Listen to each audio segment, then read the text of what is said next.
Pansit may sabaw, may chicharon toppings. Ito ay 50 pesos lang. May sabaw nga siya, oh. Ito daw ay gamot ng mga hangover sa mga tao rito. Ito naman ay pansit gisado, 55 pesos.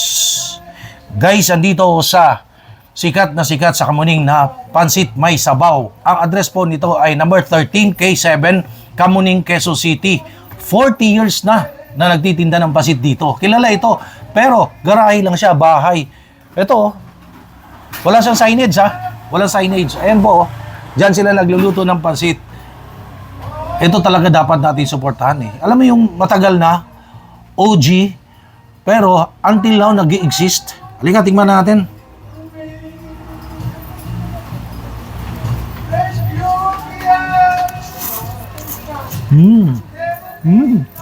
Oo nga. Ayun, may sabaw. Vlogger? May sumayaw sa stage. Bagay nga to sa may hangover. Guys, eto, wala silang Facebook page kasi sinauna sila, old school. Kaya kailangan nyo puntahan. Open sila ng 7:30 na umaga until 5 p.m.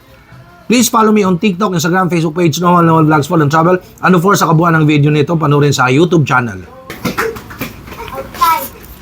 Oh, wala dyan.